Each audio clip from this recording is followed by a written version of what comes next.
Olá, seja muito bem-vindo a mais um encontro, o nosso sétimo dia da nossa jornada da mente, conhecendo a mente. Eu sou o Padre José Dalvino, psicoterapeuta, e hoje vamos esclarecer uma dúvida que é muito comum. Qual é a diferença entre o ego e a mente subconsciente? Eu sei que muitas pessoas chegam a confundir essas duas esferas da nossa mente. Chegam a achar que essas duas partes da mente fossem a mesma realidade, mas na verdade elas representam aspectos diferentes do funcionamento da nossa mente. E conseguir compreender, entender essa diferença e como cada uma delas trabalha, qual a função de cada uma, é fundamental para quem deseja crescer emocionalmente, buscar o controle da sua mente, desenvolver o autoconhecimento e busca transformar a própria vida. No final deste vídeo, você vai começar a perceber o porquê muitas mudanças não acontecem apenas com força de vontade e vai entender como o ego e o subconsciente influenciam nossas decisões, nosso relacionamento e a nossa maneira de viver. Vamos começar pelo subconsciente. Nos vídeos anteriores, vimos que a mente subconsciente é o nosso centro direcionador automático. Ela é uma parte da nossa mente responsável pelo armazenar tudo aquilo que aprendemos ao longo da vida. E ela começa já o seu armazenamento desde o útero materno. E ele se torna como um grande arquivo morto. A nossa programação, eu também chamo do nosso código-fonte. Nele fica registrado as nossas memórias, as nossas crenças, os nossos hábitos, emoções, as nossas experiências e todos os nossos comportamentos repetidos. Tudo aquilo que praticamos muitas vezes acaba sendo gravado no subconsciente e depois de registrado, passa a funcionar de forma automática. É por isso que não precisamos pensar para caminhar, escrever o nosso nome, dirigir, escovar os dentes ou realizar tantas outras atividades do nosso dia a dia. Essas ações já foram incorporadas no nosso piloto automático. Mas é importante que a gente entenda que o subconsciente, ele não armazena apenas as nossas habilidades, aquilo que é bom.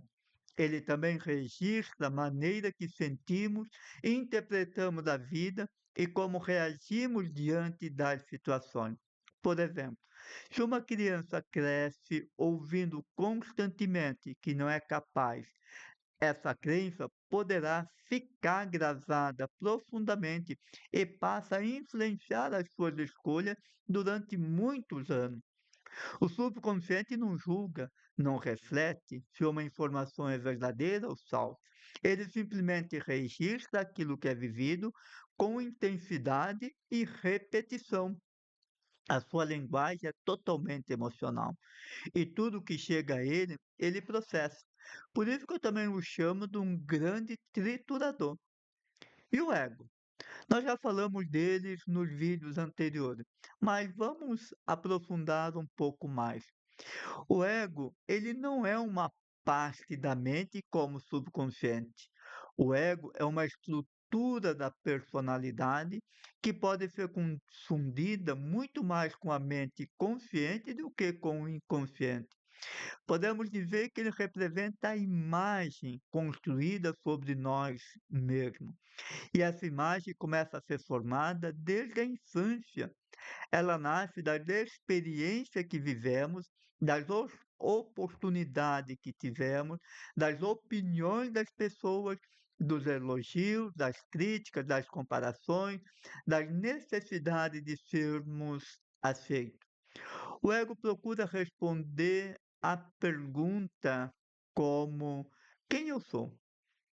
Como eu desejo ser visto? Como eu posso proteger a minha identidade? E a sua função principal é preservar essa imagem que construímos sobre nós, que muitas vezes e quase sempre passa a ser confundido com a nossa identidade. Por isso ele tenta evitar crítica, proteger, nos proteger do sofrimento, busca reconhecimento e manter uma sensação de segurança. Ter ego não é um problema. Todos nós possuímos um. Ele é necessário para desenvolver a nossa identidade e viver na sociedade. O problema surge quando ele passa a controlar a nossa escolha e passa a assumir como identidade principal. E qual é a principal diferença entre os dois? Podemos resumir essa diferença de forma bastante simples. O subconsciente guarda informações e o ego utiliza essas informações para interpretar a realidade. Imagine um grande computador. O subconsciente seria o enorme banco de dados onde tudo está armazenado. E o ego seria nós, o usuário, que ao consultar esse banco de dados para tomar decisões, vamos pegando aquilo que é familiar. Se os registros forem saudáveis, as interpretações tendem de ser equilibradas. Agora, se esses registros estiverem mascados por medo, rejeição, culpa, o ego passará a enxergar o mundo através dessas lentes. Por isso, muitas vezes, duas pessoas vivem a mesma situação, mas reagem de maneira completamente diferente. Não é a realidade que muda, é a programação que cada pessoa tem armazenada no seu subconsciente e a forma que o ego começa a interpretar essas informações. Chegamos a um ponto importante que precisamos entender, e se conseguirmos, vamos entender o porquê muitos dos nossos desejos conscientes e racionais não são materializados. Isso acontece porque não há uma coerência entre aquilo que pedimos de forma consciente, o ego, que o ego deseja, o que eu desejo, está na nossa programação. Então há uma incoerência. Lembramos que a linguagem do inconsciente é a emoção. É assim que o subconsciente influencia o ego. Vamos imaginar uma criança que ouviu repetidamente durante a infância: você nunca faz nada direito. Você não é inteligente. Você sempre atrapalha. E muitas outras frases negativas. Essas mensagens ficam registradas no subconsciente como crença. Mais tarde, já na vida adulta, essa pessoa talvez receba uma pequena crítica no trabalho. O ego imediatamente interpreta aquela situação como uma confirmação das antigas crenças. Ele sente necessário de se defender, pode reagir com irritação, pode desistir facilmente, pode tentar provar o seu valor o tempo todo. Observe que o problema não está na crítica recebida. A crítica apenas despertou um programa antigo que está armazenado no subconsciente. Foi apenas um gatilho mental. É por isso que tantas reações parecem desproporcionais aos acontecimentos. Na verdade, estamos apenas reagindo, não apenas ao presente, mas também às marcas do passado. Um outro ponto é a justificativa que o ego passa a dar para justificar o injustificável, o que não conseguimos realizar. Todas as vezes que desejamos algo de forma consciente e racional, vamos lutar por aquilo que desejamos. Essas informações vão ser enviadas ao subconsciente, que vai processar essas informações segundo a nossa programação armazenada. Não por aquilo que desejamos consciente, mas por aquilo que está programado. E quando não alcançamos, o ego começa então a buscar a justificativa, buscar resposta que nos convença de o porquê não conseguimos. E essas respostas, essas justificativas vão ser quase sempre sabotadores. E quase sempre ele já vai acionar o alerta de que você tentou e fracassou, que é melhor não tentar de novo. Está vendo com que ficamos presos na zona de conforto. Vamos trazer uma metáfora aqui para que a gente consiga explicar melhor, para que você entenda o problema que se torna na nossa vida quando o ego busca assumir o comando da nossa vida como nossa identidade. Imagine que a sua vida seja uma grande peça de teatro. O subconsciente é o roteiro onde estão registradas todas as falas, cenas e experiências. O ego busca assumir o personagem principal que interpreta esse roteiro diante do mundo. Só que ele não consegue fazer isso de forma crítica, ele não consegue ser crítico, ele não consegue fazer uma reflexão, ele simplesmente obedece o roteiro. Se o roteiro estiver cheio de medo, insegurança, rejeição, o personagem atuará dessa maneira. Mas se o roteiro for transformado, reescrito, e o personagem também passa a mudar. Por isso, não basta tentar controlar apenas os comportamentos. É preciso aprender a transformar aquilo que está escrito nas páginas mais profundas da nossa mente, aquilo que está nas linhas internas, na nossa programação interna. O ego não consegue fazer essa interpretação, fazer uma crítica, uma reflexão. Ele apenas executa as informações do subconsciente. Essa função seria do eu consciente, mas como o ego assumiu o comando da nossa identidade, ele faz, deixando o eu racional quase de fora dessas tomadas de decisões. Somente depois, tentando entender o que aconteceu, buscando a justificativa para que faça sentido o porquê isso aconteceu. Então, se queremos mudar de vida, não será pelas decisões do ego e apenas as conscientes. É preciso reprogramar o subconsciente. Não é fácil, mas entenda, é possível. O nosso subconsciente pode ser reeducado, pode ser reprogramado. O nosso cérebro possui a extraordinária capacidade de criar novas conexões neurais, que é conhecida como a neuroplasticidade do cérebro. É preciso ir lá, encontrar e curar essas memórias e reprogramá-las, que eu chamo de criança interior. Como gosto de dizer, precisamos limpar o nosso terreno, chamado mente, preparar a terra, escolhermos boas sementes para plantar.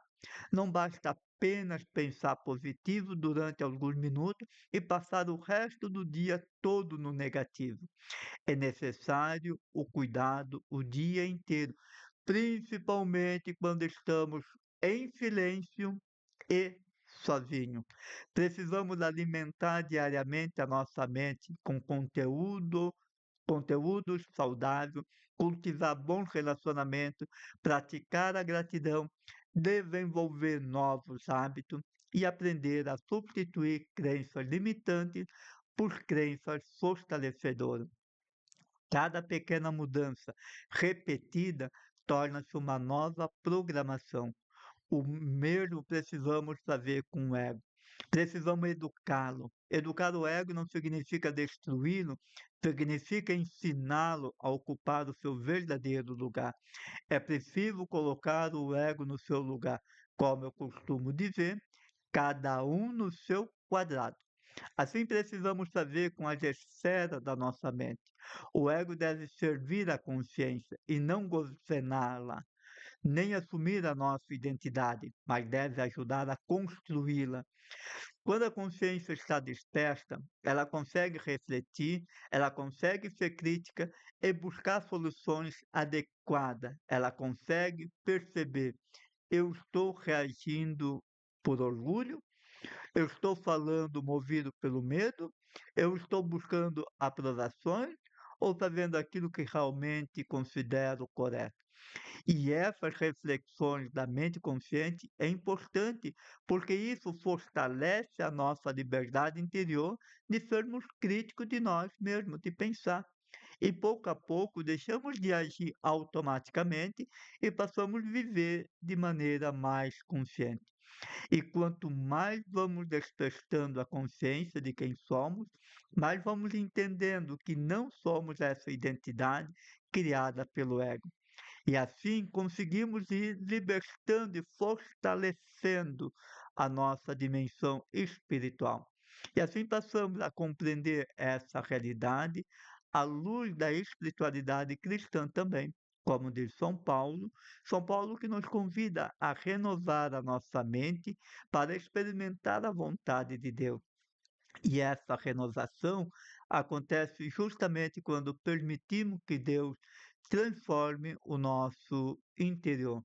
E transformamos e fortalecemos com boa leitura, com a oração, com a palavra de Deus, exame de consciência, a prática do perdão, a prática do amor. Isso vai reeducando tanto o nosso subconsciente quanto o ego. E à medida que a confiança em Deus cresce, o medo perde força. O ego deixa de lutar constantemente para provar o seu valor.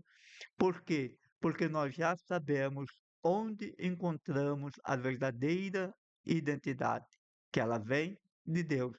Ela não precisa viver, nós não precisamos viver buscando, reconhecemos que ela está em nós. E aí a gente aprende a viver como os verdadeiros filhos amados do Pai eterno. E quanto mais certeza a gente tiver, quanto mais esta certeza for em nós, mais liberdade nós teremos de sermos filhos amados de Deus. Por isso que é importante a gente entender essa diferença entre o ego e o subconsciente. Entender que eles não são a mesma coisa. O subconsciente é esse grande arquivo onde que fica armazenada nossas experiências, que o ego é essa estrutura da personalidade que utiliza todas essas informações que estão armazenadas para interpretar a realidade e proteger a imagem que construímos de nós mesmos. Quando o subconsciente guarda a crença limitante, o ego tende a agir com medo, insegurança e a necessidade constante de aprovação. Mas quando aprendemos a reeducar, a reescrever o nosso subconsciente com pensamentos saudáveis, positivos, com valores, com crenças positivas, com experiências positivas, o ego torna-se mais equilibrado e deixa de dominar a nossa vida. Então, o verdadeiro crescimento acontece quando a consciência assume o comando. E é nesse momento o subconsciente torna-se um aliado e o ego passa a ocupar o seu devido lugar. Não como senhor da nossa existência, mas como um instrumento a serviço daquilo que realmente somos. Gratidão por você estar aqui nesta jornada da mente. Se esse conteúdo já te ajudou, já fez sentido para você, eu peço com carinho, curta, comente e compartilhe este vídeo com outras pessoas que também precisam entender esta diferença entre ego e mente subconsciente. E caso você não é inscrito aqui no canal do Instituto, se inscreva. E caso você também não me siga nas minhas redes sociais, eu peço, me siga para ter mais conteúdos como este. Gratidão, fique com Deus e até amanhã, o nosso próximo encontro.